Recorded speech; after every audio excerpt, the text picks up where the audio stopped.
choose one or the other and make sure that it fits your plan so that it's kind of like double dipping, but that's okay. The plan was set up that way. You get to choose a book and be sure to read the chapter that corresponds, either chapter 10 or chapter 12 in Tunnel and Jacobs. And I just couldn't help it. We will start with historical fiction because I do like historical fiction.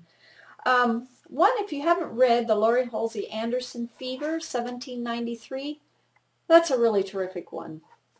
And this one you may not have heard of. It's Girl in a Cage by Jane Yolen, and it's really about royalty in Scotland and how it was to be treated when a throne is overturned. Not very well. Not that the throne was overturned very well, but being treated. And it was very interesting. Jane Yolen does a super job with historical fiction.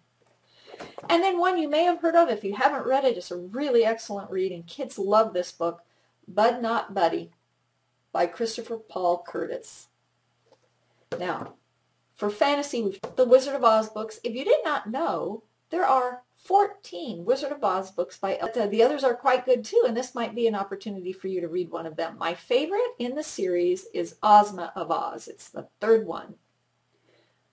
Inkheart has been a pretty popular series lately by Cornelia Funk. That's 3 books in that series. We've talked about Hunger Games, wonderful series. Oh, and Hunger Games, and Is It Catching Fire, and Mockingjay, all terrific.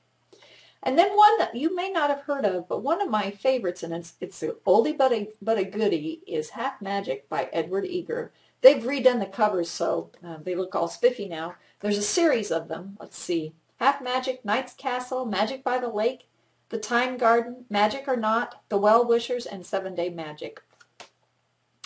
This book is one that is a surefire winner. You would give it to children probably after Magic Treehouse books. It's a little bit tougher than those, but I have rarely had a student not like Half Magic.